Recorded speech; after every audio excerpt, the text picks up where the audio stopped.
to go behind the scenes and to see what it is really like, even just working into a GP surgery,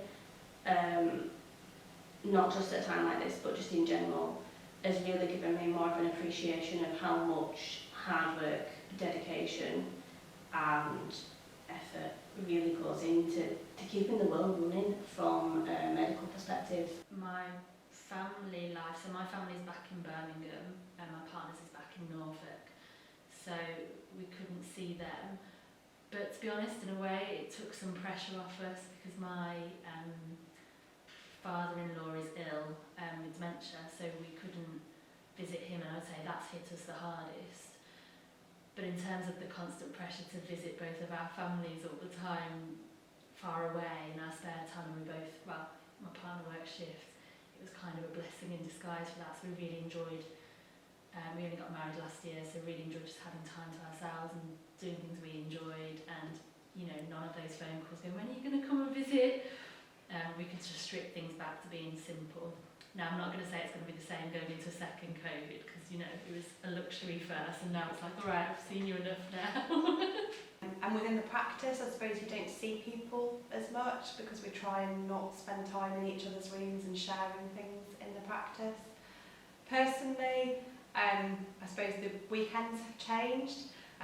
Used to spend a lot of time with friends and things, and probably see friends less often.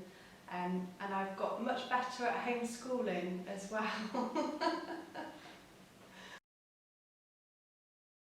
I have been in a position that I needed a test.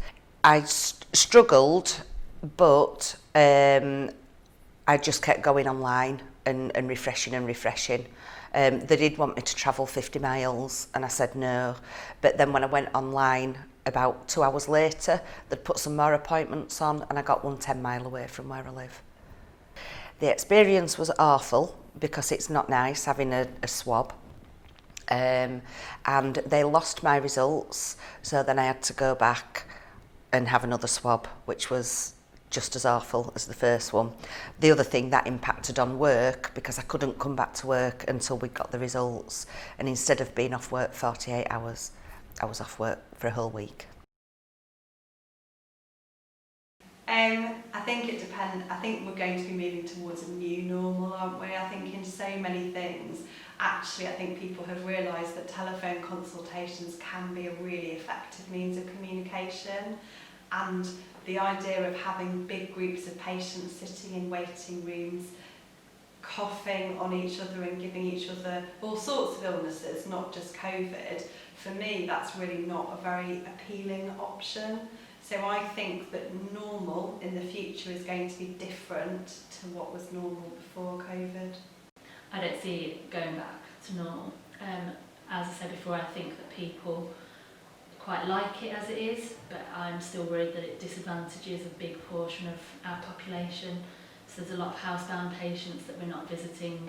They're also very elderly and just are put off completely by the idea of speaking to a doctor and then giving them a diagnosis over the phone. It just doesn't sit right with them, so they're disadvantaged, and my kind of passion is looking forward, knowing that this is probably going to be the normal for us for a very long time now, and kind of going, right, who are we missing out, how can we get them engaged, how can we kind of be a bit more proactive with them.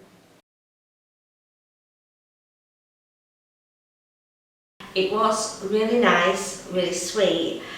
But at the end of the day, we're doing our job, that's what we do, we're there to care for patients, and we all know that we have to take risks, because otherwise we couldn't do our jobs. That's what we're here for. We're going to nursing to look after people and not necessarily think about our own safety and consequences to patients first. So yeah, it was really lovely, really sweet. And a really nice, gesture, but we just do what we normally would do. Ooh, just thank you. That's all we can say. We're all still got to work together though. There's no slowing down and no reducing. We've got to work together.